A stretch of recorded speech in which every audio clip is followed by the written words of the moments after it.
1 Kings 1-11.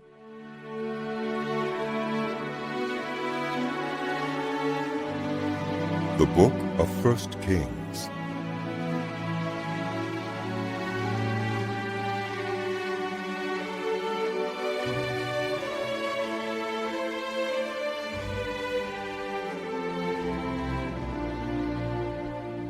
When King David was very old, he could not keep warm even when they put covers over him.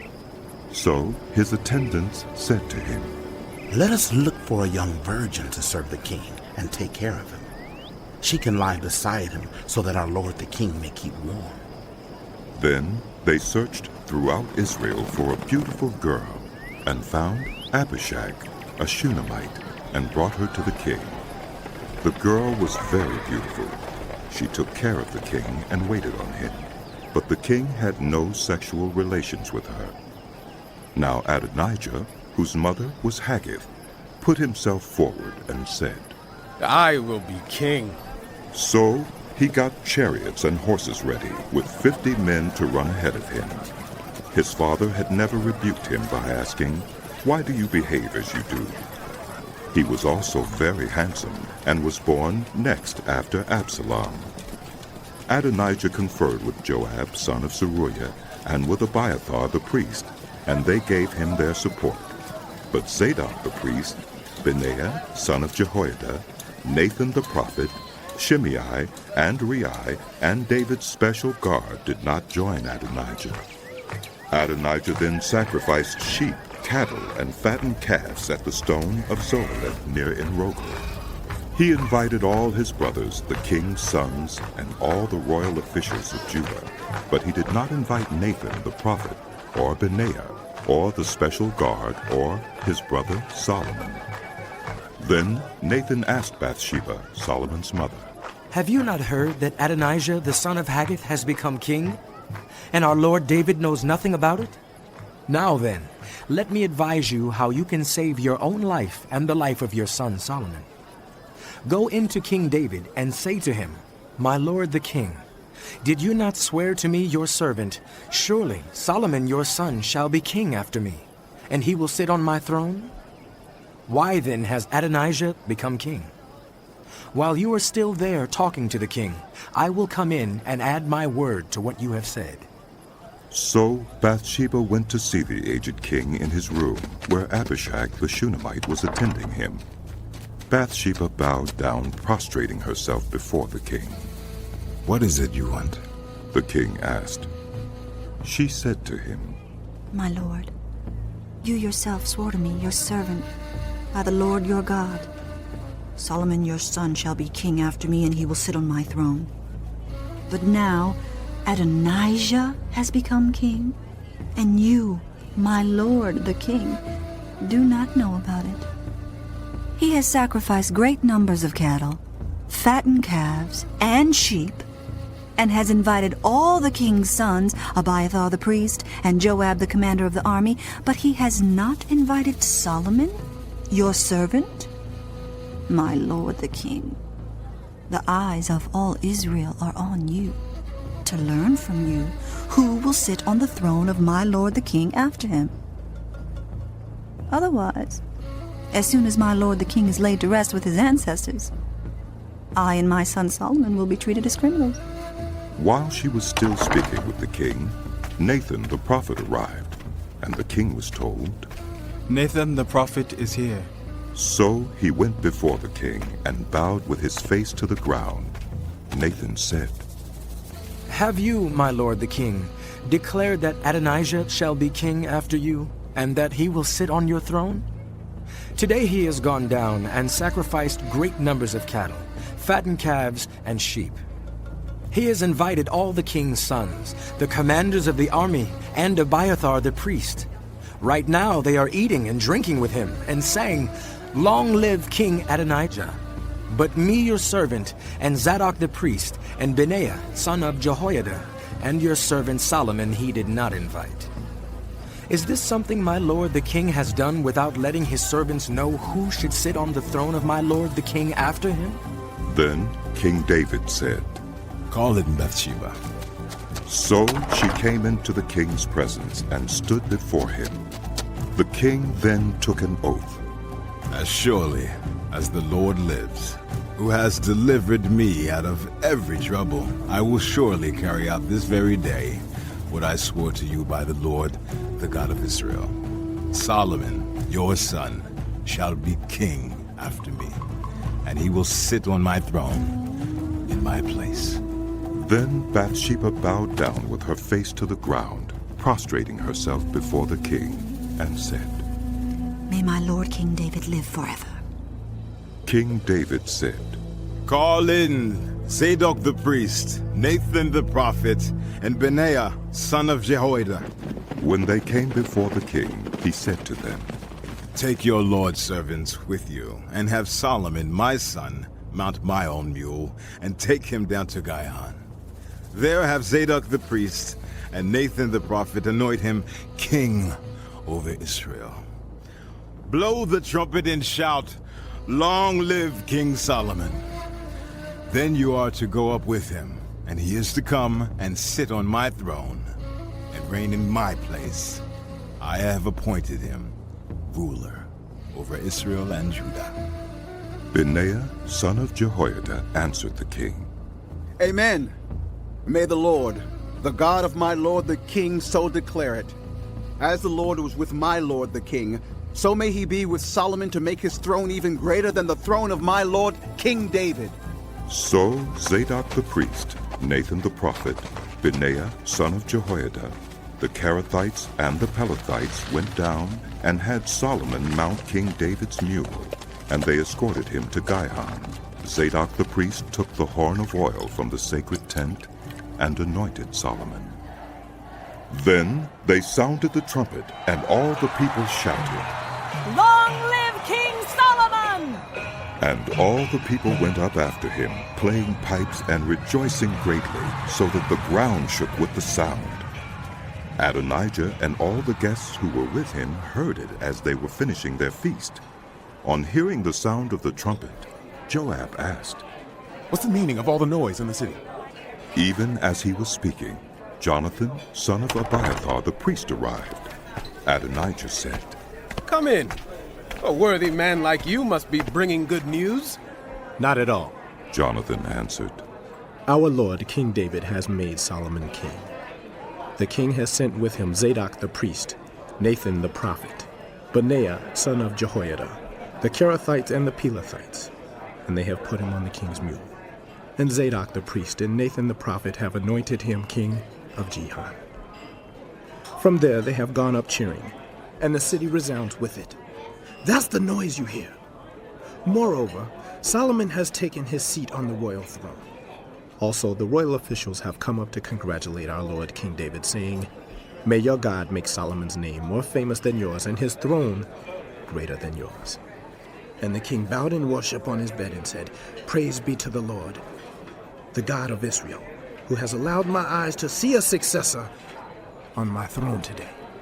At this, all Adonijah's guests rose in alarm and dispersed. But Adonijah, in fear of Solomon, went and took hold of the horns of the altar. Then Solomon was told, Adonijah is afraid of King Solomon and is clinging to the horns of the altar. He says, Let King Solomon swear to me today that he will not put his servant to death with the sword. Solomon replied, If he shows himself to be worthy, not a hair of his head will fall to the ground. But if evil is found in him, he will die. Then King Solomon sent men, and they brought him down from the altar. And Adonijah came and bowed down to King Solomon. The time and drew near for David to die. He gave a charge to Solomon, his son. I am about to go the way of all the earth, he said. So be strong, act like a man, and observe what the Lord your God requires. Walk in obedience to him, and keep his decrees and commands, his laws and regulations, as written in the law of Moses. Do this so that you may prosper in all you do and wherever you go, and that the Lord may keep his promise to me. if your descendants watch how they live, and if they walk faithfully before me with all their heart and soul, you will never fail to have a successor on the throne of Israel. Now you yourself know what Joab, son of Zeruiah, did to me, what he did to the 2 commanders of Israel's armies, Abner, son of Ner, and Amasa, son of Jether. He killed them, shedding their blood in peacetime as if in battle, and with that blood he stained the belt around his waist and the sandals on his feet. Deal with him according to your wisdom, but do not let his gray head go down to the grave in peace. But show kindness to the sons of Barzillai of Gilead, and let them be among those who eat at your table. They stood by me when I fled from your brother Absalom. And remember, you have with you Shimei, son of Gera, the Benjamite from Bahurim, who called down bitter curses on me the day I went to Mahanaim. When he came down to meet me at the Jordan, I swore to him by the Lord, I will not put you to death by the sword. But now, do not consider him innocent. You are a man of wisdom. You will know what to do to him. Bring his gray head down to the grave in blood. Then David rested with his ancestors and was buried in the city of David. He had reigned 40 years over Israel, 7 years in Hebron and 33 in Jerusalem. So Solomon sat on the throne of his father David, and his rule was firmly established. Now Adonijah, the son of Haggith, went to Bathsheba, Solomon's mother. Bathsheba asked him, Do you come peacefully? He answered, Yes, peacefully. Then he added, I have something to say to you. You may say it. She replied. As you know, he said, the kingdom was mine. All Israel looked to me as their king. But things changed, and the kingdom has gone to my brother, for it has come to him from the Lord. Now, I have one request to make of you. Do not refuse me. You may make it, she said. So he continued, Please, ask King Solomon he will not refuse you to give me Abishag the Shunammite as my wife. Very well. Bathsheba replied. I will speak to the king for you. When Bathsheba went to King Solomon to speak to him for Adonijah, the king stood up to meet her, bowed down to her, and sat down on his throne. He had a throne brought for the king's mother, and she sat down at his right hand. I have one small request to make of you, she said. Do not refuse me. The king replied, Make it, my mother. I will not refuse you. So she said, Let Abishag the Shunammite be given in marriage to your brother Adonijah. King Solomon answered his mother, Why do you request Abishag the Shunammite for Adonijah? You might as well request the kingdom for him. After all, he is my older brother. Yes, for him, and for Abiathar the priest, and Joab son of Zeruiah. Then King Solomon swore by the Lord, May God deal with me, be it ever so severely, if Adonijah does not pay with his life for this request. And now, as surely as the Lord lives, he who has established me securely on the throne of my father David, and has founded a dynasty for me as he promised, Adonijah shall be put to death today. So King Solomon gave orders to Benaiah, son of Jehoiada, and he struck down Adonijah, and he died. To Abiathar the priest, the king said, Go back to your fields in Anathoth. You deserve to die. But I will not put you to death now, because you carried the ark of the sovereign Lord before my father David, and shared all my father's hardships. So Solomon removed Abiathar from the priesthood of the Lord, fulfilling the word the Lord had spoken at Shiloh about the house of Eli. When the news reached Joab, who had conspired with Adonijah, though not with Absalom, he fled to the tent of the Lord and took hold of the horns of the altar. King Solomon was told that Joab had fled to the tent of the Lord and was beside the altar. Then Solomon ordered Benaiah, son of Jehoiada, Go, strike him down. So Benaiah entered the tent of the Lord and said to Joab, The king says, come out. But he answered, No! I will die here. Benaiah reported to the king. This is how Joab answered me. Then the king commanded Benaiah, Do as he says. Strike him down and bury him, and so clear me and my family line of the guilt of the innocent blood that Joab shed. The Lord will repay him for the blood he shed, because without my father David knowing it, he attacked 2 men and killed them with the sword. Both of them, Abner, son of Ner, commander of Israel's army, and Amasa, son of Jether, commander of Judah's army, were better men and more upright than he. May the guilt of their blood rest on the head of Joab and his descendants forever.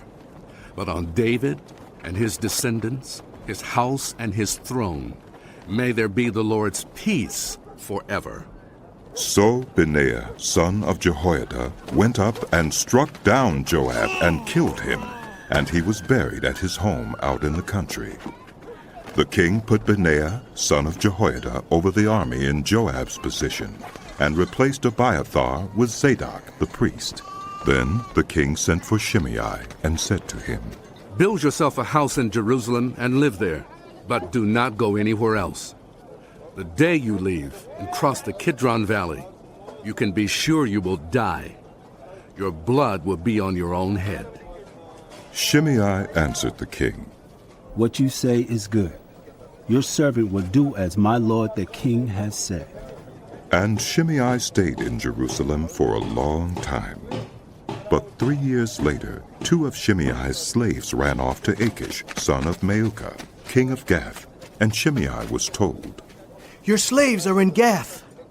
At this, he saddled his donkey and went to Achish at Gath in search of his slaves. So Shimei went away and brought the slaves back from Gath. When Solomon was told that Shimei had gone from Jerusalem to Gath and had returned, the king summoned Shimei and said to him, Did I not make you swear by the Lord and warn you on the day you leave to go anywhere else you can be sure you will die? At that time you said to me, What you say is good, I will obey. Why then did you not keep your oath to the Lord and obey the command I gave you? The king also said to Shimei, You know in your heart all the wrong you did to my father David. Now the Lord will repay you for your wrongdoing. But King Solomon will be blessed, and David's throne will remain secure before the Lord forever. Then the king gave the order to Benaiah, son of Jehoiada, and he went out and struck Shimei down, and he died. The kingdom was now established. Solomon made an alliance with Pharaoh, king of Egypt, and married his daughter. He brought her to the city of David until he finished building his palace and the temple of the Lord, and the wall around Jerusalem. The people, however, were still sacrificing at the high places, because a temple had not yet been built for the name of the Lord. Solomon showed his love for the Lord by walking according to the instructions given him by his father David, except that he offered sacrifices and burned incense on the high places. The king went to Gibeon to offer sacrifices, for that was the most important high place, and Solomon offered 1,000 burnt offerings on that altar.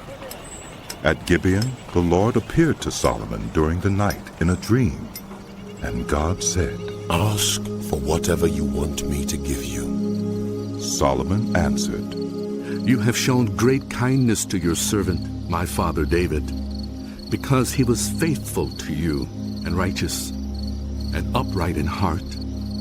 You have continued this great kindness to him and have given him a son to sit on his throne this very day. Now, Lord my God, you have made your servant king in place of my father David, but I am only a little child and do not know how to carry out my duties. Your servant is here among the people you have chosen, a great people, too numerous to count or number. So give your servant a discerning heart to govern your people and to distinguish between right and wrong. For who is able to govern this great people of yours? The Lord was pleased that Solomon had asked for this. So God said to him, Since you have asked for this, and not for long life or wealth for yourself, nor have asked for the death of your enemies, but for discernment in administering justice, I will do what you have asked. I will give you a wise and discerning heart, so that there will never have been anyone like you, nor will there ever be. Moreover, I will give you what you have not asked for, both wealth and honor, so that in your lifetime you will have no equal among kings. And if you walk in obedience to me and keep my decrees and commands, as David your father did, I will give you a long life. Then Solomon awoke, and he realized it had been a dream.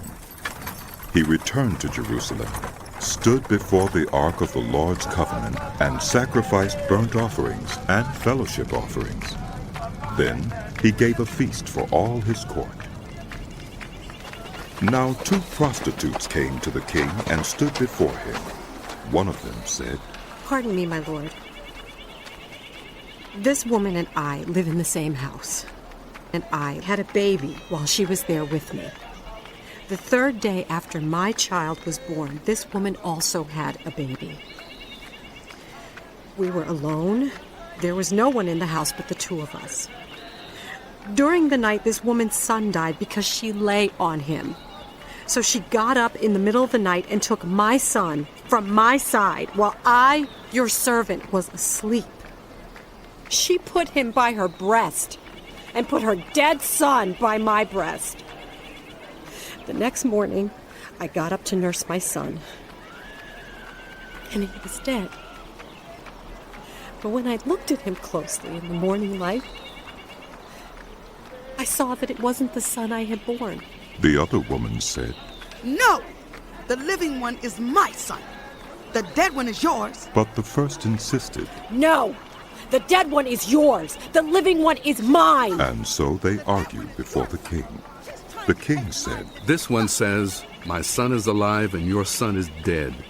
While that one says, No, your son is dead and mine is alive.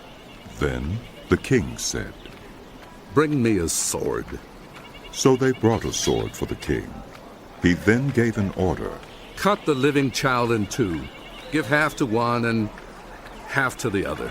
The woman whose son was alive was deeply moved out of love for her son and said to the king, Please, my lord, give her the living baby. Don't kill him. But the other said, Neither I nor you shall have him. Cut him in 2. Then the king gave his ruling. Ah, give the living baby to the first woman. Do not kill him. She is his mother. When all Israel heard the verdict the king had given, they held the king in awe, because they saw that he had wisdom from God. King Solomon ruled over all Israel, and these were his chief officials: Azariah, son of Zadok the priest, Eluhoreph and Ahijah, son of Shisha, secretaries, Jehoshaphat, son of Ahilud, recorder, Benaiah, son of Jehoiada, commander-in-chief, Zadok and Abiathar, priests, Azariah, son of Nathan, in charge of the district governors, Zabud, son of Nathan, a priest and advisor to the king, Ahishar, palace administrator, Adoniram, son of Abda, in charge of forced labor. Solomon had 12 district governors over all Israel who supplied provisions for the king and the royal household. Each one had to provide supplies for 1 month in the year.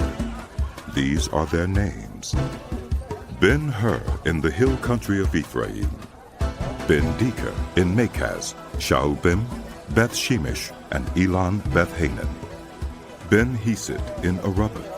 Soko and all the land of Hepher were his. Ben Abinadab in Naphath Dor. He was married to Tapheth, daughter of Solomon.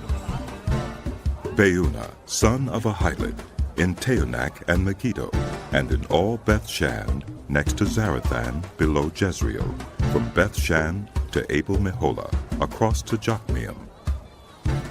Ben-Geber in Ramoth-Gilead. The settlements of Jair, son of Manasseh, in Gilead were his, as well as the region of Argob in Bashan, and its 60 large walled cities with bronze gate bars. Ahinadab, son of Iddo, in Mehunaim. Ahimaaz in Naphtali. He had married Baseman, daughter of Solomon. Beuna, son of Hushai, in Asher and in Elath. Jehoshaphat, son of Peruah, in Issachar. Shimei, son of Elah, in Benjamin. Geber, son of Uri, in Gilead, the country of Sihon, king of the Amorites, and the country of Og, king of Bashan. He was the only governor over the district. The people of Judah and Israel were as numerous as the sand on the seashore. They ate, they drank, and they were happy. And Solomon ruled over all the kingdoms from the Euphrates River to the land of the Philistines, as far as the border of Egypt. These countries brought tribute and were Solomon's subjects all his life. Solomon's daily provisions were 30 cores of the finest flour and 60 cores of meal, 10 head of stall-fed cattle, 20 of pasture-fed cattle, and 100 sheep and goats, as well as deer, gazelles, roebucks, and choice fowl. For he ruled over all the kingdoms west of the Euphrates River, from Tifsa to Gaza, and had peace on all sides. During Solomon's lifetime, Judah and Israel from Dan to Beersheba lived in safety, everyone under their own vine and fig tree. Solomon had 4,000 stalls for chariot horses and 12,000 horses. The district governors, each in his month, supplied provisions for King Solomon and all who came to the king's table.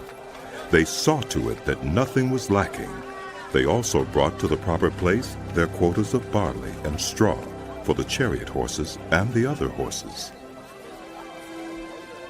God gave Solomon wisdom and very great insight, and a breadth of understanding as measureless as the sand on the seashore. Solomon's wisdom was greater than the wisdom of all the people of the East, and greater than all the wisdom of Egypt. He was wiser than anyone else, including Ethan the Ezrahite, wiser than Heman, Calcol, and Darda, the sons of Mahol, and his fame spread to all the surrounding nations. He spoke 3,000 proverbs, and his songs numbered 1,005. He spoke about plant life, from the cedar of Lebanon to the hyssop that grows out of walls. He also spoke about animals and birds, reptiles and fish. From all nations people came to listen to Solomon's wisdom, sent by all the kings of the world. King of Tyre heard that Solomon had been anointed king to succeed his father David. He sent his envoys to Solomon because he had always been on friendly terms with David. Solomon sent back this message to Hiram. You know that because of the wars waged against my father David from all sides, he could not build a temple for the name of the Lord his God until the Lord put his enemies under his feet. But now the Lord my God has given me rest on every side, and there is no adversary or disaster.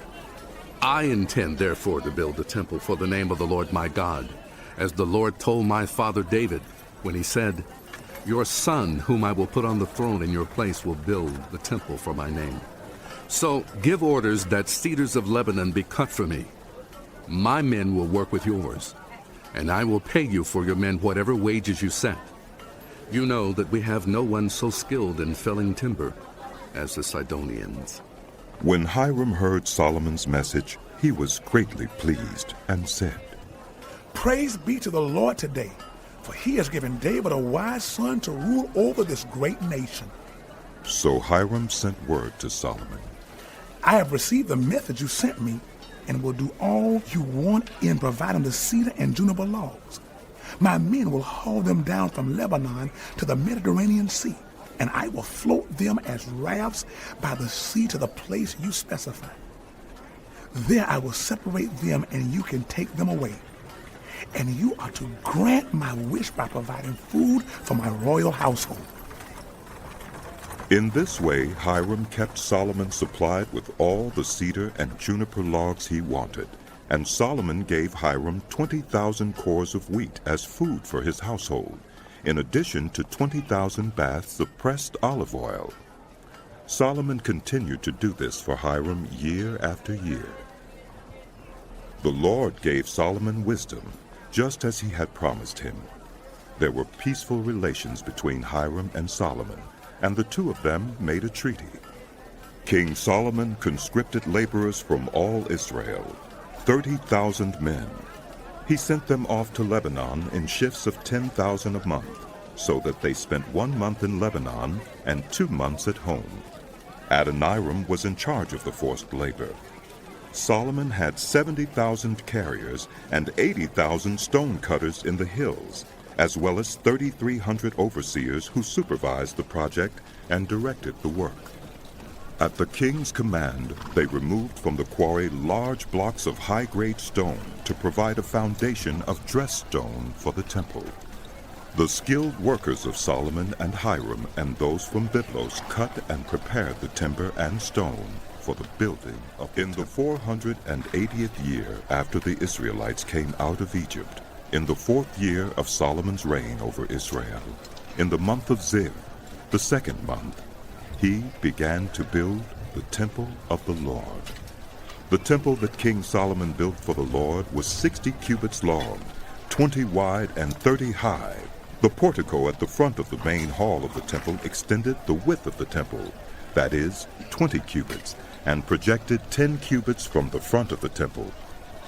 He made narrow windows high up in the temple walls. Against the walls of the main hall and inner sanctuary, he built a structure around the building in which there were side rooms.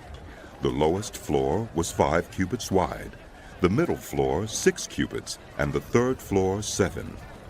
He made offset ledges around the outside of the temple so that nothing would be inserted into the temple walls.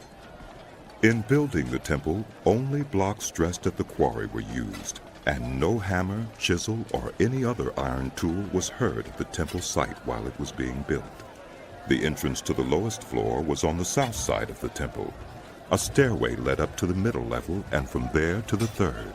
So he built the temple and completed it, roofing it with beams and cedar planks. And he built the side rooms all along the temple.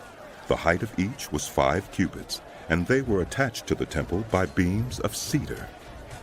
The word of the Lord came to Solomon. As for this temple you are building, if you follow my decrees, observe my laws, and keep all my commands and obey them, I will fulfill through you the promise I gave to David your father, and I will live among the Israelites and will not abandon my people Israel. So Solomon built the temple and completed it. He lined its interior walls with cedar boards, paneling them from the floor of the temple to the ceiling, and covered the floor of the temple with planks of juniper. He partitioned off 20 cubits at the rear of the temple with cedar boards from floor to ceiling to form within the temple an inner sanctuary, the most holy place. The main hall in front of this room was 40 cubits long. The inside of the temple was cedar, carved with gourds and open flowers. Everything was cedar. No stone was to be seen. He prepared the inner sanctuary within the temple to set the Ark of the Covenant of the Lord there. The inner sanctuary was 20 cubits long, 20 wide, and 20 high. He overlaid the inside with pure gold, and he also overlaid the altar of cedar. Solomon covered the inside of the temple with pure gold, and he extended gold chains across the front of the inner sanctuary, which was overlaid with gold. So he overlaid the whole interior with gold. He also overlaid with gold the altar that belonged to the inner sanctuary, For the inner sanctuary he made a pair of cherubim out of olive wood, each 10 cubits high. One wing of the first cherub was 5 cubits long, and the other wing 5 cubits, 10 cubits from wingtip to wingtip. The second cherub also measured 10 cubits, for the 2 cherubim were identical in size and shape. The height of each cherub was 10 cubits. He placed the cherubim inside the innermost room of the temple, with their wings spread out. The wing of one cherub touched one wall, while the wing of the other touched the other wall, and their wings touched each other in the middle of the room. He overlaid the cherubim with gold. On the walls all around the temple, in both the inner and outer rooms, he carved cherubim, palm trees, and open flowers. He also covered the floors of both the inner and outer rooms of the temple with gold. For the entrance to the inner sanctuary he made doors out of olive wood that were 1/5 of the width of the sanctuary, and on the 2 olive wood doors he carved cherubim, palm trees, and open flowers, and overlaid the cherubim and palm trees with hammered gold. In the same way, for the entrance to the main hall, he made door frames out of olive wood that were 1/4 of the width of the hall. He also made 2 doors out of juniper wood, each having 2 leaves that turned in sockets. He carved cherubim, palm trees, and open flowers on them, and overlaid them with gold hammered evenly over the carvings. And he built the inner courtyard of 3 courses of dressed stone, and 1 course of trimmed cedar beams. The foundation of the temple of the Lord was laid in the 4th year, in the month of Ziv. In the 11th year, in the month of Bul, the 8th month, the temple was finished in all its details according to its specifications. He had spent 7 years. It took Solomon 13 years, however, to complete the construction of his palace. He built the palace of the forest of Lebanon, 100 cubits long, 50 wide, and 30 high, with 4 rows of cedar columns supporting trimmed cedar beams. It was roofed with cedar above the beams that rested on the columns, 45 beams, 15 to a row. Its windows were placed high in sets of 3, facing each other. All the doorways had rectangular frames. They were in the front part in sets of 3, facing each other. He made a colonnade 50 cubits long and 30 wide. In front of it was a portico, and in front of that were pillars and an overhanging roof. He built the throne hall, the hall of justice where he was to judge, and he covered it with cedar from floor to ceiling. And the palace in which he was to live, set farther back, was similar in design. Solomon also made a palace like this hall for Pharaoh's daughter, whom he had married. All these structures from the outside to the great courtyard, and from foundation to eaves, were made of blocks of high-grade stone cut to size and trimmed with a saw on their inner and outer faces. The foundations were laid with large stones of good quality, some measuring 10 cubits and some 8. Above were high-grade stones cut to size and cedar beams. The great courtyard was surrounded by a wall of 3 courses of dressed stone and 1 course of trimmed cedar beams, as was the inner courtyard of the temple of the Lord with its portico. King Solomon sent to Tyre and brought Huram, whose mother was a widow from the tribe of Naphtali, and whose father was from Tyre, and a skilled worker in bronze. Huram was filled with wisdom, with understanding, and with knowledge to do all kinds of bronze work. He came to King Solomon and did all the work assigned to him. He cast 2 bronze pillars, each 18 cubits high and 12 cubits in circumference. He also made 2 capitals of cast bronze to set on the tops of the pillars. Each capital was 5 cubits high. A network of interwoven chains adorned the capitals on top of the pillars, 7 for each capital. He made pomegranates in 2 rows, encircling each network to decorate the capitals on top of the pillars. He did the same for each capital. The capitals on top of the pillars in the portico were in the shape of lilies, 4 cubits high. On the capitals of both pillars, above the bowl-shaped part, next to the network, were the 200 pomegranates in rows all around. He erected the pillars at the portico of the temple. The pillar to the south he named Jachin, and the one to the north, Boaz. The capitals on top were in the shape of lilies. And so the work on the pillars was completed. He made the sea of cast metal, circular in shape, measuring 10 cubits from rim to rim, and 5 cubits high. It took a line of 30 cubits to measure around it. Below the rim, gourds encircled it, 10 to a cubit.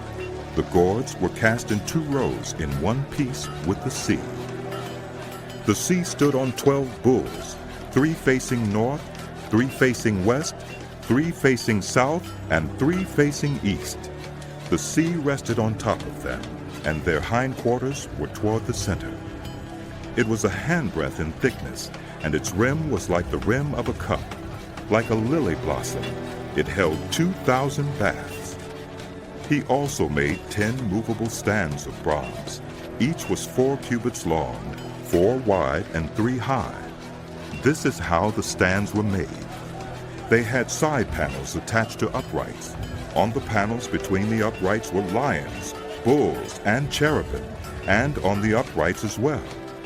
Above and below the lions and bulls were wreaths of hammered work. Each stand had 4 bronze wheels with bronze axles, and each had a basin resting on 4 supports, cast with wreaths on each side. On the inside of the stand there was an opening that had a circular frame 1 cubit deep. This opening was round, and with its basework it measured 1.5 cubits. Around its opening there was engraving. The panels of the stands were square, not round. The 4 wheels were under the panels, and the axles of the wheels were attached to the stand.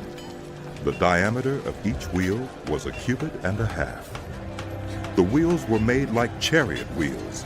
The axles, rims, spokes, and hubs were all of cast metal.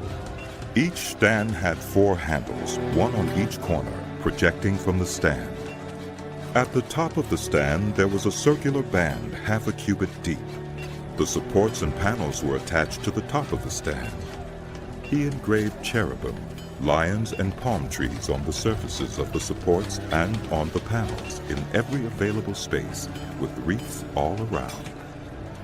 This is the way he made the 10 stands. They were all cast in the same molds and were identical in size and shape. He then made 10 bronze basins, each holding 40 baths and measuring 4 cubits across, 1 basin to go on each of the 10 stands. He placed 5 of the stands on the south side of the temple and 5 on the north. He placed the sea on the south side, at the southeast corner of the temple. He also made the pots and shovels and sprinkling bowls. So Huram finished all the work he had undertaken for King Solomon in the temple of the Lord. The 2 pillars, the 2 bowl-shaped capitals on top of the pillars, the 2 sets of network decorating the 2 bowl-shaped capitals on top of the pillars, the 400 pomegranates for the 2 sets of network, 2 rows of pomegranates for each network decorating the bowl-shaped capitals on top of the pillars, the 10 stands with their 10 basins, the sea and the 12 bulls under it, the pots, shovels, and sprinkling bowls. All these objects that Huram made for King Solomon for the temple of the Lord were of burnished bronze. The king had them cast in clay molds in the plain of the Jordan between Succoth and Zarethan. Solomon left all these things unweighed because there were so many. The weight of the bronze was not determined. Solomon also made all the furnishings that were in the Lord's temple: the golden altar, the golden table on which was the bread of the presence, the lampstands of pure gold, 5 on the right and 5 on the left in front of the inner sanctuary, the gold floral work and lamps and tongs, the pure gold basins, wick trimmers, sprinkling bowls, dishes, and censers. and the gold sockets for the doors of the innermost room, the most holy place, and also for the doors of the main hall of the temple.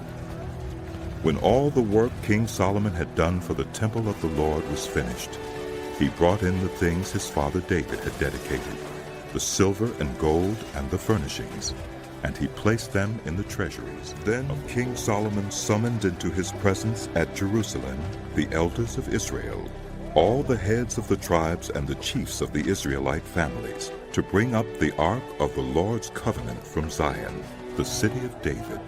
All the Israelites came together to King Solomon at the time of the festival in the month of Ethanim, the 7th month. When all the elders of Israel had arrived, the priests took up the ark, and they brought up the ark of the Lord and the tent of meeting and all the sacred furnishings in it. The priests and Levites carried them up, and King Solomon and the entire assembly of Israel that had gathered about him were before the ark, sacrificing so many sheep and cattle that they could not be recorded or counted. The priests then brought the ark of the Lord's covenant to its place in the inner sanctuary of the temple, the most holy place, and put it beneath the wings of the cherubim. The cherubim spread their wings over the place of the ark and overshadowed the ark and its carrying poles. These poles were so long that their ends could be seen from the holy place in front of the inner sanctuary, but not from outside the holy place, and they are still there today.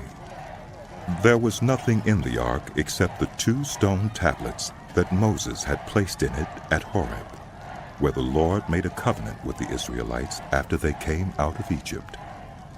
When the priests withdrew from the holy place, the cloud filled the temple of the Lord, and the priests could not perform their service because of the cloud, for the glory of the Lord filled his temple. Then Solomon said, "The Lord has said that he would dwell in a dark cloud. I have indeed built a magnificent temple for you, a place for you to dwell forever." While the whole assembly of Israel was standing there, the king turned around and blessed them. Then he said, "Praise be to the Lord, the God of Israel, who with his own hand has fulfilled what he promised with his own mouth to my father David. For he said, 'Since the day I brought my people Israel out of Egypt, I have not chosen a city in any tribe of Israel to have a temple built, that my name might be there. But I have chosen David to rule my people Israel.' My father David had it in his heart to build a temple for the name of the Lord, the God of Israel. But the Lord said to my father David, 'You did well to have it in your heart to build a temple for my name. Nevertheless, you are not the one to build the temple, but your son, who is your own flesh and blood, he is the one who will build the temple for my name.' The Lord has kept the promise he made. I have succeeded David my father, and now I sit on the throne of Israel, just as the Lord promised. And I have built the temple for the name of the Lord, the God of Israel. I have provided a place there for the ark, in which is the covenant of the Lord that he made with our ancestors when he brought them out of Egypt." Then Solomon stood before the altar of the Lord in front of the whole assembly of Israel, spread out his hands toward heaven, and said, "Lord, the God of Israel, there is no God like you in heaven above or on earth below. You who keep your covenant of love with your servants, who continue wholeheartedly in your way. You have kept your promise to your servant David my father. With your mouth you have promised, and with your hand you have fulfilled it, as it is today. Now, Lord, the God of Israel, keep for your servant David my father the promises you made to him when you said, 'You shall never fail to have a successor to sit before me on the throne of Israel. If only your descendants are careful in all they do to walk before me faithfully, as you have done. And now, God of Israel, Let your word that you promised your servant David, my father, come true. But will God really dwell on earth? The heavens, even the highest heaven, cannot contain you. How much less this temple I have built? Yet give attention to your servant's prayer and his plea for mercy, Lord my God.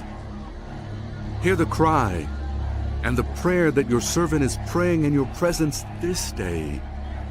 May your eyes be open toward this temple night and day, this place of which you said, my name shall be there, so that you will hear the prayer your servant prays toward this place. Hear the supplication of your servant and of your people Israel when they pray toward this place. Hear from heaven, your dwelling place, and when you hear, forgive. When anyone wrongs their neighbor and is required to take an oath, and they come and swear the oath before your altar in this temple, then hear from heaven and act. Judge between your servants, condemning the guilty by bringing down on their heads what they have done, and vindicating the innocent by treating them in accordance with their innocence. When your people Israel have been defeated by an enemy because they have sinned against you, and when they turn back to you and give praise to your name, praying and making supplication to you in this temple, then hear from heaven and forgive the sin of your people Israel, and bring them back to the land you gave to their ancestors. When the heavens are shut up, and there is no rain because your people have sinned against you, and when they pray toward this place and give praise to your name, and turn from their sin because you have afflicted them, then hear from heaven and forgive the sin of your servants, your people Israel.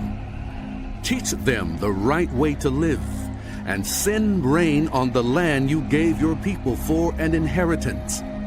When famine or plague comes to the land, or blight or mildew, locusts or grasshoppers, or when an enemy besieges them in any of their cities, whatever disaster or disease may come, and when a prayer or plea is made by anyone among your people Israel, being aware of the afflictions of their own hearts, and spreading out their hands toward this temple, then hear from heaven, your dwelling place. Forgive and act.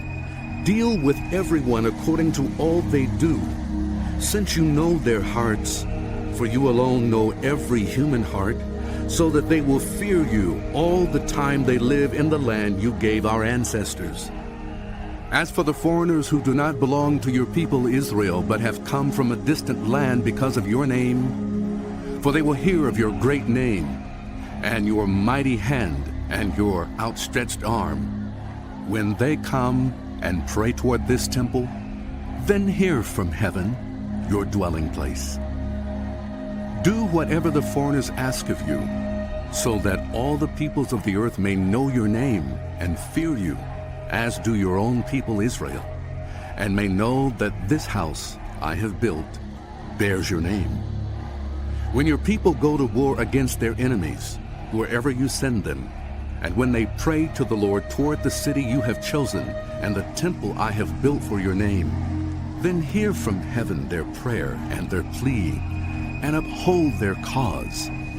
When they sin against you, for there is no one who does not sin, and you become angry with them and give them over to their enemies, who take them captive to their own lands, far away or near, and if they have a change of heart in the land where they are held captive, and repent, and plead with you in the land of their captors, and say, "We have sinned, we have done wrong, we have acted wickedly," and if they turn back to you with all their heart and soul in the land of their enemies who took them captive, and pray to you toward the land you gave their ancestors, toward the city you have chosen and the temple I have built for your name, then from heaven, your dwelling place, hear their prayer and their plea, and uphold their cause, and forgive your people who have sinned against you. Forgive all the offenses they have committed against you, and cause their captors to show them mercy.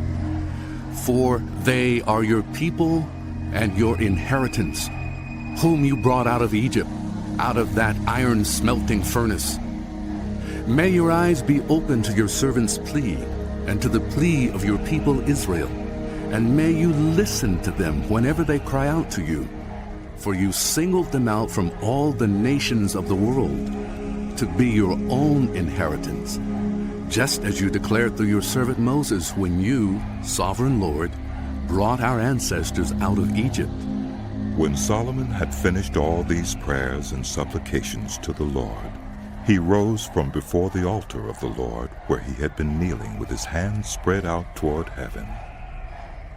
He stood and blessed the whole assembly of Israel in a loud voice, saying, Praise be to the Lord, who has given rest to his people Israel, just as he promised. Not one word has failed of all the good promises he gave through his servant Moses. May the Lord our God be with us, as he was with our ancestors. May he never leave us, nor forsake us. May he turn our hearts to him, to walk in obedience to him, and keep the commands, decrees, and laws he gave our ancestors. And may these words of mine, which I have prayed before the Lord, be near to the Lord our God day and night, that he may uphold the cause of his servant and the cause of his people Israel, according to each day's need, so that all the peoples of the earth may know that the Lord is God, and that there is no other. And may your hearts be fully committed to the Lord our God, to live by his decrees and obey his commands, as at this time. Then the king and all Israel with him offered sacrifices before the Lord. Solomon offered a sacrifice of fellowship offerings to the Lord, 22,000 cattle and 120,000 sheep and goats.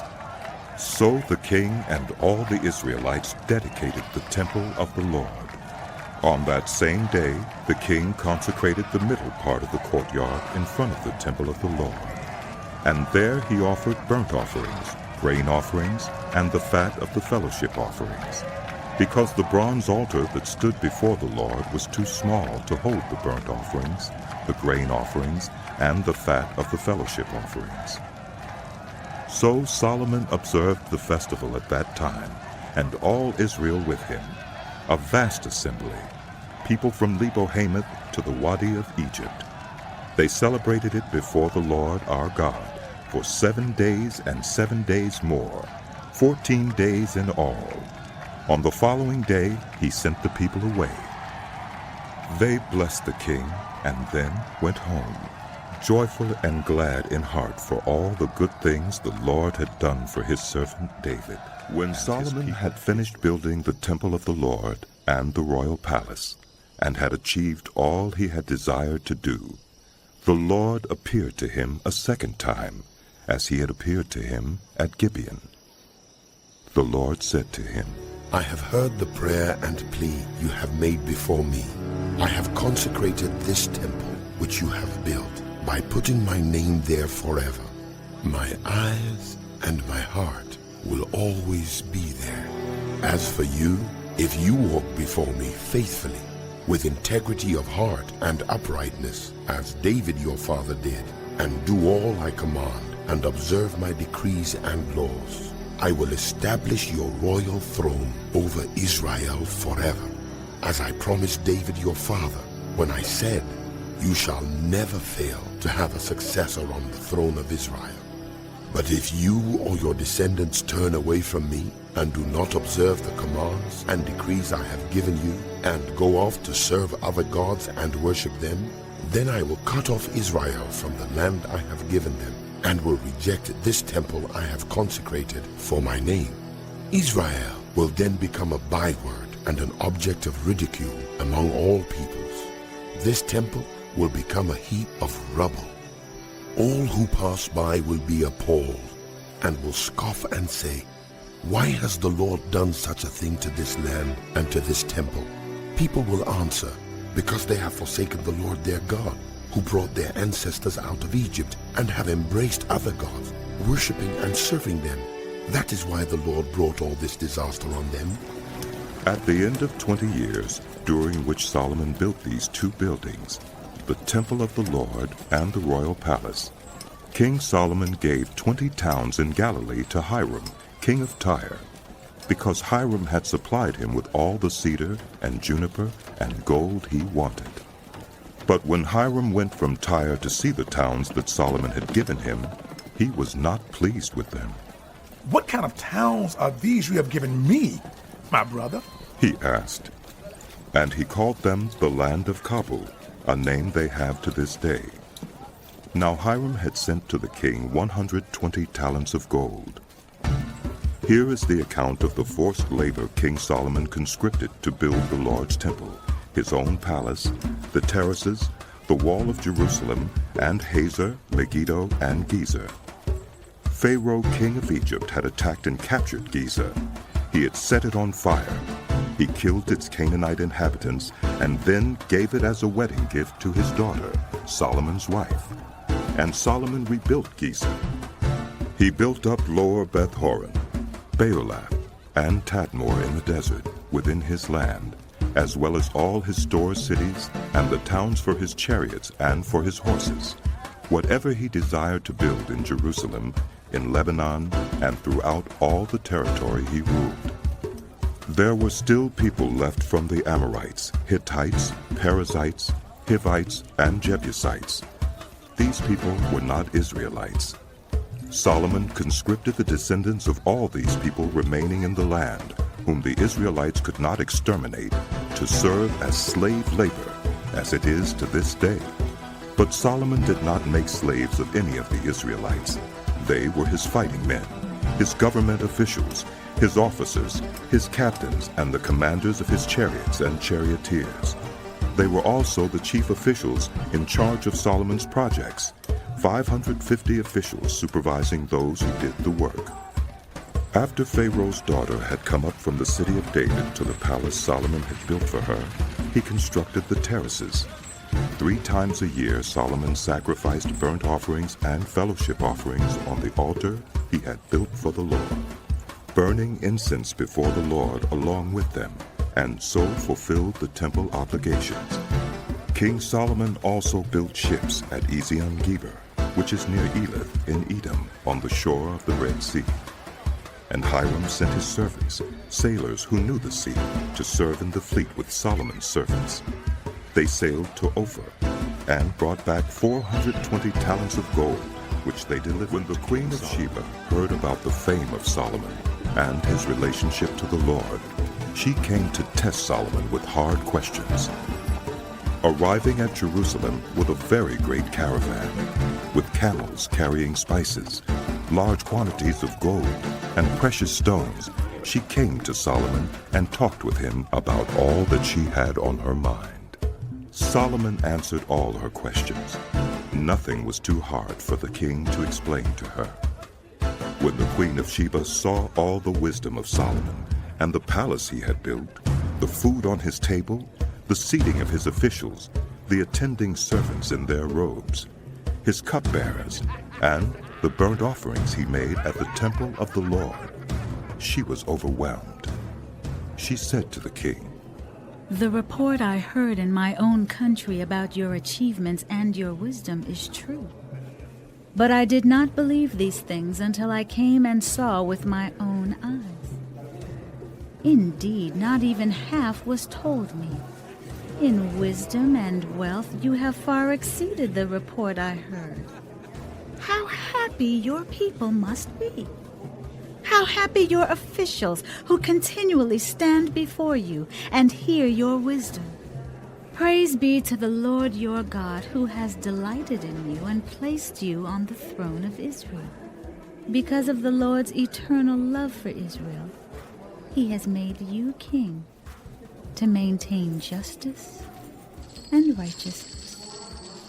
And she gave the king 120 talents of gold, large quantities of spices and precious stones. Never again were so many spices brought in as those the Queen of Sheba gave to King Solomon.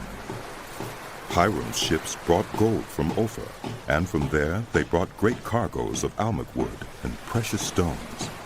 The king used the almug wood to make supports for the temple of the Lord and for the royal palace, and to make harps and lyres for the musicians. So much almug wood has never been imported or seen since that day. King Solomon gave the Queen of Sheba all she desired and asked for, besides what he had given her out of his royal bounty. Then she left and returned with her retinue to her own country.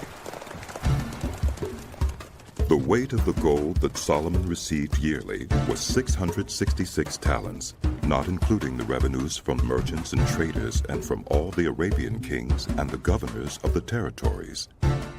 King Solomon made 200 large shields of hammered gold. 600 shekels of gold went into each shield. He also made 300 small shields of hammered gold, with 3 minas of gold in each shield.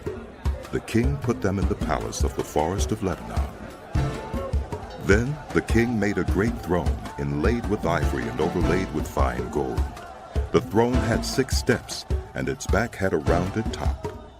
On both sides of the seat were armrests, with a lion standing beside each of them. 12 lions stood on the 6 steps, one at either end of each step. Nothing like it had ever been made for any other kingdom. All King Solomon's goblets were gold, and all the household articles in the palace of the forest of Lebanon were pure gold. Nothing was made of silver, because silver was considered of little value in Solomon's days. The king had a fleet of trading ships at sea, along with the ships of Hiram. Once every 3 years it returned, carrying gold, silver and ivory, and apes and baboons. King Solomon was greater in riches and wisdom than all the other kings of the earth. The whole world sought audience with Solomon to hear the wisdom God had put in his heart. Year after year, everyone who came brought a gift, articles of silver and gold, robes, weapons and spices, and horses and mules. Solomon accumulated chariots and horses. He had 1,400 chariots and 12,000 horses, which he kept in the chariot cities, and also with him in Jerusalem. The king made silver as common in Jerusalem as stones, and cedar as plentiful as sycamore fig trees in the foothills. Solomon's horses were imported from Egypt and from Kiwi.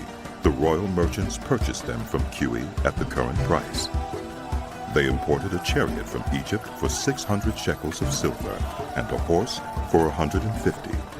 They also exported them to all the kings of the Hittites and of the Arameans. Solomon, however, loved many foreign women besides Pharaoh's daughter: Moabites, Ammonites, Edomites, Sidonians, and Hittites. They were from nations about which the Lord had told the Israelites, "You must not intermarry with them, because they will surely turn your hearts after their gods." Nevertheless, Solomon held fast to them in love. He had 700 wives of royal birth and 300 concubines, and his wives led him astray. As Solomon grew old, his wives turned his heart after other gods, and his heart was not fully devoted to the Lord his God, as the heart of David his father had been. He followed Ashtoreth, the goddess of the Sidonians, and Molech, the detestable god of the Ammonites. So Solomon did evil in the eyes of the Lord. He did not follow the Lord completely, as David his father had done. On a hill east of Jerusalem, Solomon built a high place for Chemosh, the detestable god of Moab, and for Molech, the detestable god of the Ammonites. He did the same for all his foreign wives, who burned incense and offered sacrifices to their gods. The Lord became angry with Solomon, because his heart had turned away from the Lord, the God of Israel, who had appeared to him twice. Although he had forbidden Solomon to follow other gods, Solomon did not keep the Lord's command. So the Lord said to Solomon, Since this is your attitude, and you have not kept my covenant and my decrees, which I commanded you, I will most certainly tear the kingdom away from you and give it to one of your subordinates. Nevertheless, for the sake of David your father, I will not do it during your lifetime. I will tear it out of the hand of your son. Yet I will not tear the whole kingdom from him, but will give him one tribe for the sake of David my servant, and for the sake of Jerusalem, which I have chosen. Then the Lord raised up against Solomon an adversary, Hadad the Edomite, from the royal line of Edom. Earlier, when David was fighting with Edom, Joab, the commander of the army, who had gone up to bury the dead, had struck down all the men in Edom. Joab and all the Israelites stayed there for 6 months, until they had destroyed all the men in Edom. But Hadad, still only a boy, fled to Egypt with some Edomite officials who had served his father. They set out from Midian and went to Paran. Then, taking people from Paran with them, they went to Egypt, to Pharaoh, king of Egypt, who gave Hadad a house and land and provided him with food. Pharaoh was so pleased with Hadad that he gave him a sister of his own wife, Queen Taphanes, in marriage. The sister of Taphanes bore him a son named Genubath, whom Taphanes brought up in the royal palace. There Genubath lived with Pharaoh's own children. While he was in Egypt, Hadad heard that David rested with his ancestors, and that Joab, the commander of the army, was also dead. Then Hadad said to Pharaoh, "Let me go, that I may return to my own country." What have you lacked here that you want to go back to your own country? Pharaoh asked. "Nothing," Hadad replied. "but do let me go." And God raised up against Solomon another adversary, Rezon, son of Eliada, who had fled from his master Hadadezer, king of Zobah. When David destroyed Zobah's army, Rezon gathered a band of men around him and became their leader. They went to Damascus, where they settled and took control. Rezon was Israel's adversary as long as Solomon lived, adding to the trouble caused by Hadad. So Rezon ruled in Aram and was hostile toward Israel. Also, Jeroboam, son of Nebat, rebelled against the king. He was one of Solomon's officials, an Ephraimite from Zeradah, and his mother was a widow named Zeruiah. Here is the account of how he rebelled against the king.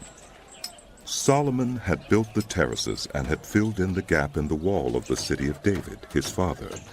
Now Jeroboam was a man of standing, and when Solomon saw how well the young man did his work, he put him in charge of the whole labor force of the house of Joseph.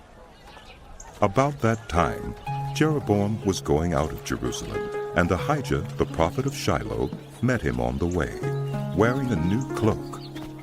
The two of them were alone out in the country, and Ahijah took hold of the new cloak he was wearing and tore it into 12 pieces. Then he said to Jeroboam, "Take 10 pieces for yourself. For this is what the Lord, the God of Israel, says. See, I'm going to tear the kingdom out of Solomon's hand and give you 10 tribes.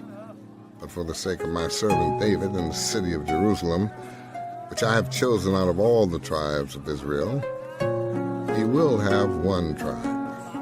I will do this because they have forsaken me and worshipped Ashtoreth, the goddess of the Sidonians, Chemosh, the god of the Moabites, and Molech, the god of the Ammonites, and have not walked in obedience to me, nor done what is right in my eyes, nor kept my decrees and laws, as David, Solomon's father, did.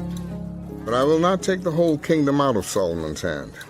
I have made him ruler all the days of his life for the sake of David, my servant, whom I chose and who obeyed my commands and decrees. I will take the kingdom from his son's hands and give you 10 tribes.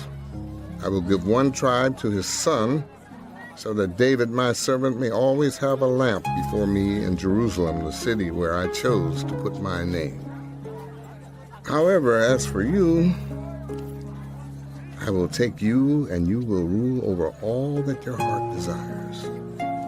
You will be king over Israel.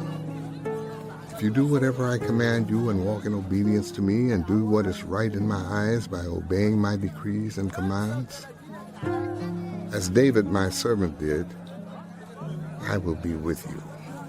I will build you a dynasty as enduring as the one I built for David, and will give Israel to you. I will humble David's descendants because of this, but not forever. Solomon tried to kill Jeroboam, but Jeroboam fled to Egypt, to Shishak the king, and stayed there until Solomon's death. As for the other events of Solomon's reign, all he did and the wisdom he displayed, are they not written in the book of the Annals of Solomon? Solomon reigned in Jerusalem over all Israel 40 years. Then he rested with his ancestors and was buried in the city of David, his father. And Rehoboam, his son, succeeded. Sometime after this, Jesus crossed to the far shore of the Sea of Galilee, that is, the Sea of Tiberias. And a great crowd of people followed him because they saw the signs he had performed by healing the sick. Then Jesus went up on a mountainside and sat down with his disciples. The Jewish Passover festival was near, and when Jesus looked up and saw a great crowd coming toward him, he said to Philip, "Where shall we buy bread for these people to eat?" He asked this only to test him, for he already had in mind what he was going to do. Philip answered him, "It would take almost a year's wages to buy enough bread for each one to have a bite." Another of his disciples, Andrew, Simon Peter's brother, spoke up. "Here's a boy with 5 small barley loaves and 2 small fish. But how far will they go among so many?" Jesus said, "Have the people sit down."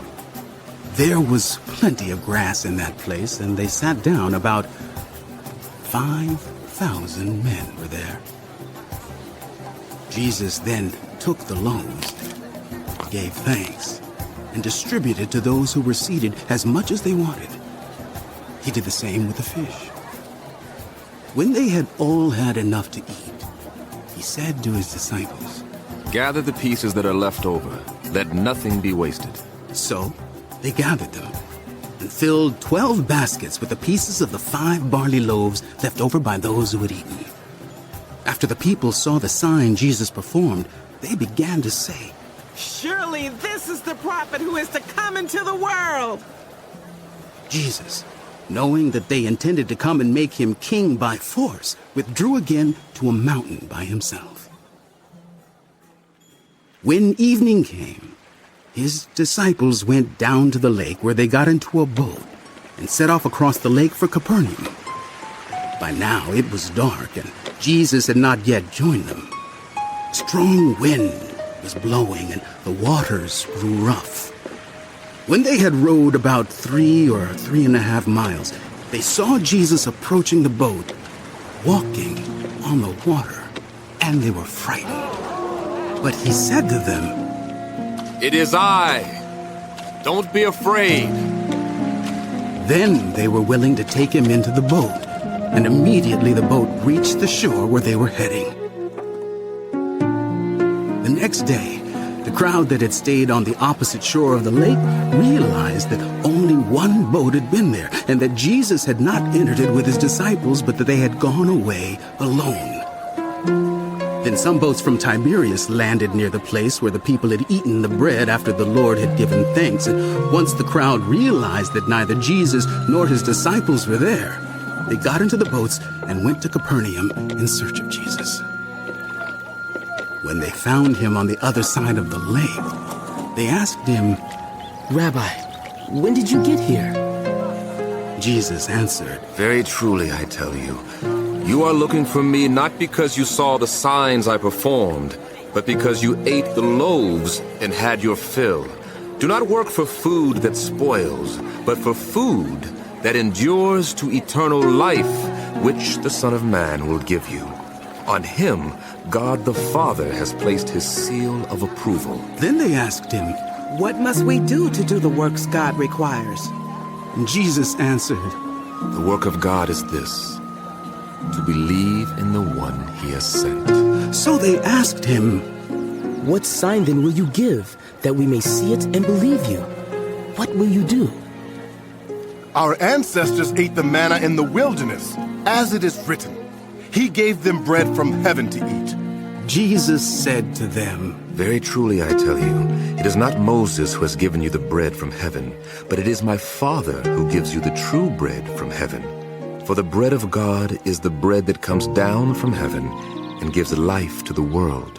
Sir, they said, always give us this bread. Then Jesus declared, I am the bread of life. Whoever comes to me will never go hungry, and whoever believes in me will never be thirsty.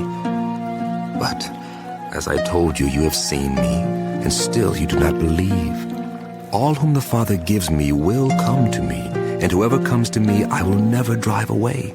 For I have come down from heaven, not to do my will, but to do the will of him who sent me. And this is the will of him who sent me, that I shall lose none of all those he has given me, but raise them up at the last day. For my Father's will is that everyone who looks to the Son and believes in him shall have eternal life, and I will raise them up at the last day. At this, the Jews there began to grumble about him because he said, I am the bread that came down from heaven. They said, Is this not Jesus, the son of Joseph, whose father and mother we know?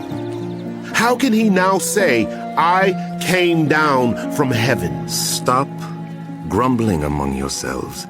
Jesus answered, No one can come to me unless the Father who sent me draws them, and I will raise them up at the last day. It is written in the prophets, they will all be taught by God. Everyone who has heard the Father and learned from him comes to me. No one has seen the Father except the one who is from God.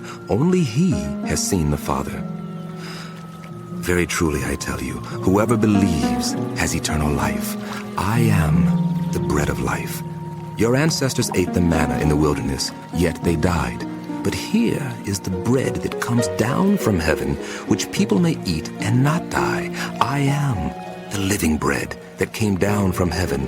Whoever eats of this bread will live forever. This bread is my flesh, which I will give for the life of the world. Then the Jews began to argue sharply among themselves. How can this man give us his flesh to eat? Jesus said to them, Very truly I tell you, unless you eat the flesh of the Son of Man and drink his blood, you have no life in you. Whoever eats my flesh and drinks my blood has eternal life, and I will raise them up at the last day. For my flesh is real food, and my blood is real drink. Whoever eats my flesh and drinks my blood remains in me, and I in them. Just as the living Father sent me, and I live because of the Father, so the one who feeds on me will live because of me. This is the bread that came down from heaven. Your ancestors ate manna and died, but whoever feeds on this bread will live forever. He said this while teaching in the synagogue in Capernaum. On hearing it, many of his disciples said, This is a hard teaching. Who can accept it? Aware that his disciples were grumbling about this, Jesus said to them, Does this offend you? Then what if you see the Son of Man ascend to where he was before? The Spirit gives life. The flesh counts for nothing. The words I've spoken to you, they are full of the Spirit and life. Yet there are some of you who do not believe.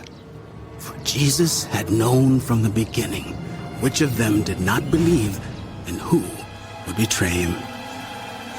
He went on to say, This is why I told you that no one can come to me unless the Father has enabled them. From this time, many of his disciples turned back and no longer followed him. You do not want to leave too, do you? Jesus asked the 12. Simon Peter answered him, Lord, To whom shall we go? You have the words of eternal life. We have come to believe and to know that you are the Holy One of God. Then Jesus replied, Have I not chosen you? The 12. Yet one of you is a devil. He meant Judas, the son of Simon Iscariot, who, though one of the 12, was later to betray him. After this, Jesus went around in Judea because the Jewish leaders were there looking for a way to kill him. But when the Jewish festival of tabernacles was near, Jesus' brothers said to him, Leave Galilee and go to Judea, so that your disciples there may see the works you do. No one who wants to become a public figure acts in secret. Since you're doing these things, show yourself to the world. For even his own brothers did not believe in him. Therefore Jesus told them, My time is not yet here. For you, any time will do. The world cannot hate you, but it hates me because I testify that its works are evil. You go to the festival. I'm not going up to this festival because my time has not yet fully come. Having said this, he stayed in Galilee. However, after his brothers had left for the festival, he went also, not publicly, but in secret. Now at the festival, the Jewish leaders were watching for Jesus and asking, Where is he? Among the crowds, there was widespread whispering about him. Some said, He's a good man. Others replied, No, he deceives the people. But no one would say anything publicly about him for fear of the leaders. Not until halfway through the festival did Jesus go up to the temple courts and begin to teach. The Jews there were amazed and asked, How did this man get such learning without having been taught? Jesus answered, My teaching is not my own. It comes from the one who sent me. Anyone who chooses to do the will of God will find out whether my teaching comes from God or whether I speak on my own. Whoever speaks on their own does so to gain personal glory. But he who seeks the glory of the one who sent him is a man of truth. There is nothing false about him. Has not Moses given you the law? Yet not one of you keeps the law. Why are you trying to kill me? You are demon-possessed. The crowd answered, Who is trying to kill you? Jesus said to them, I did one miracle, and you are all amazed yet, because Moses gave you circumcision, though actually it did not come from Moses, but from the patriarchs. You circumcise a boy on the Sabbath. Now, if a boy can be circumcised on the Sabbath so that the law of Moses may not be broken, why are you angry with me for healing a man's whole body on the Sabbath? Stop judging by mere appearances, but instead judge correctly. At that point, some of the people of Jerusalem began to ask, Isn't this the man they are trying to kill? Here he is speaking publicly, and they are not saying a word to him. Have the authorities really concluded that he is the Messiah? But we know where this man is from. When the Messiah comes, no one will know where he is from. Then Jesus, still teaching in the temple courts, cried out, Yes, you know me, and you know where I am from. I am not here on my own authority, but he who sent me is true. You do not know him, but I know him because I am from him, and he sent me. At this they tried to seize him, but no one laid a hand on him because his hour had not yet come. Still, many in the crowd put their faith in him. They said, When the Messiah comes, will he perform more signs than this man? The Pharisees heard the crowd whispering such things about him. Then the chief priests and the Pharisees sent temple guards to arrest him. Jesus said, I am with you for only a short time, and then I go to the one who sent me. You will look for me, but you will not find me, and where I am, you cannot come. The Jews said to one another, Where does this man intend to go that we cannot find him? Will he go where our people live scattered among the Greeks and teach the Greeks? What did he mean when he said, You will look for me, but you will not find me? And where I am, you cannot come? On the last and greatest day of the festival, Jesus stood and said in a loud voice, "Let anyone who is thirsty come to me and drink.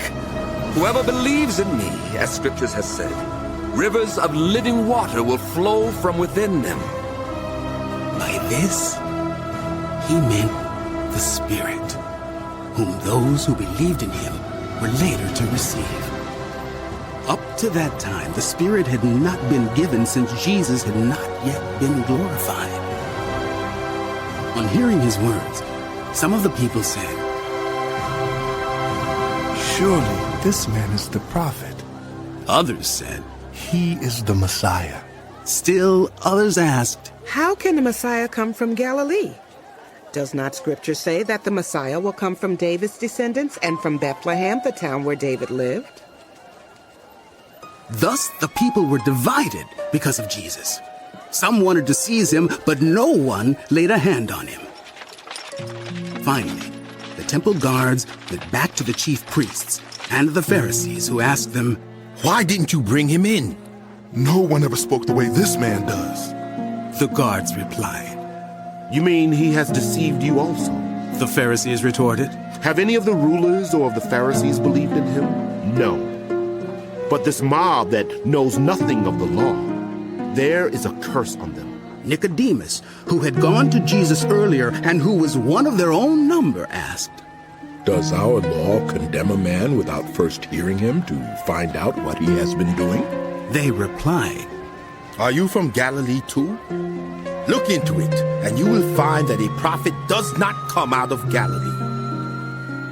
Then they all went home.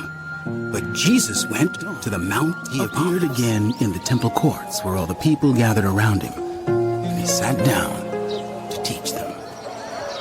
The teachers of the law and the Pharisees brought in a woman caught in adultery.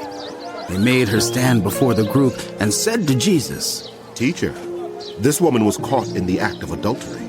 In the law, Moses commanded us to stone such women. Now what do you say?" They were using this question as a trap in order to have a basis for accusing him. But Jesus bent down and started to write on the ground with his finger. When they kept on questioning him, he straightened up and said to them, "Let any one of you who is without sin be the first to throw a stone at her." Again he stooped down and wrote on the ground. At this, those who heard began to go away one at a time. The older one was first, until only Jesus was left with the woman still standing there. Jesus straightened up and asked her, "Woman, where are they? Has no one condemned you?" "No one, sir," she said. "Then neither do I condemn you," Jesus declared. "Go now and leave your life of sin." When Jesus spoke again to the people, he said, "I am the light of the world. Whoever follows me will never walk in darkness, but will have the light of life." The Pharisees challenged him. "Here you are, appearing as your own witness. Your testimony is not valid." Jesus answered, "Even if I testify on my own behalf, my testimony is valid, for I know where I came from and where I am going. But you have no idea where I come from or where I am going. You judge by human standards. I pass judgment on no one. But if I do judge, my decisions are true, because I am not alone. I stand with the Father who sent me. In your own law it is written that the testimony of 2 witnesses is true. I am one who testifies for myself. My other witness is the Father who sent me." Then they asked him, "Where is your father?" "You do not know me or my Father. If you knew me, you would know my Father also." He spoke these words while teaching in the temple courts near the place where the offerings were put.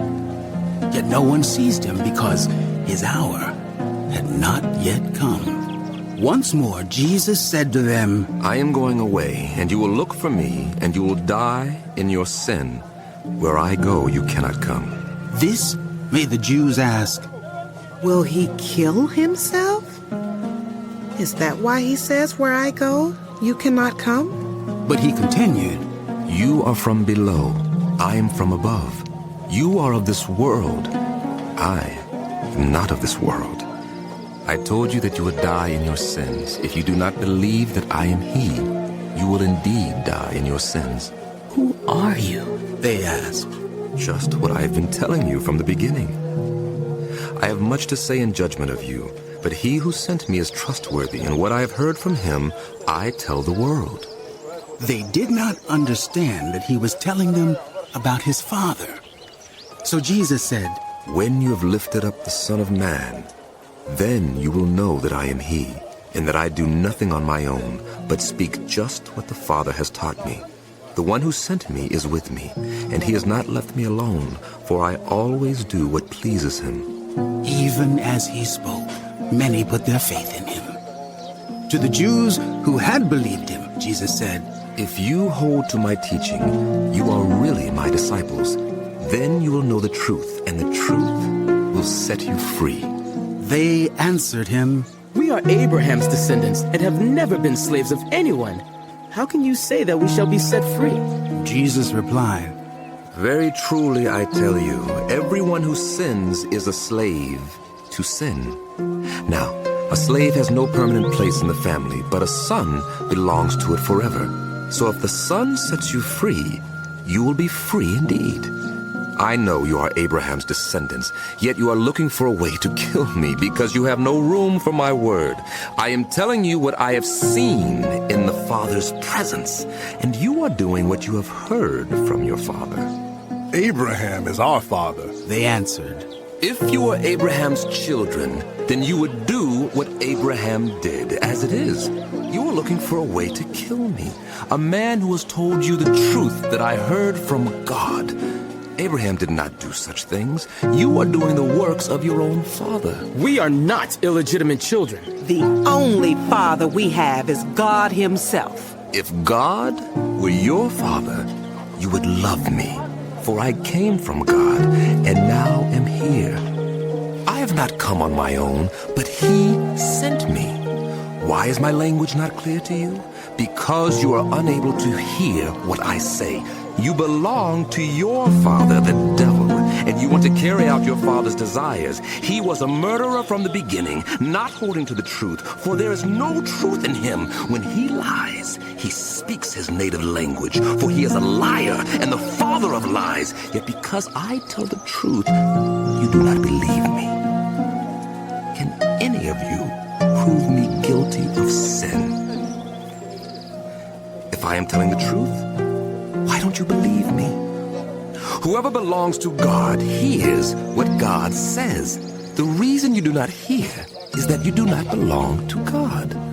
The Jews answered him, Aren't we right in saying that you are Samaritan and demon-possessed? I am not possessed by a demon. But I honor my Father, and you dishonor me. I am not seeking glory for myself, but there is one who seeks it, and he is the judge. Very truly, I tell you, whoever obeys my word will never see death. At this they exclaimed, Now we know that you are demon-possessed. Abraham died, and so did the prophets. Yet you say that whoever obeys your word will never taste death. Are you greater than our father Abraham? He died, and so did the prophets. Who do you think you are? If I glorify myself, my glory means nothing. My Father, whom you claim as your God, is the one who glorifies me. Though you do not know him, I know him. If I said I did not, I would be a liar like you.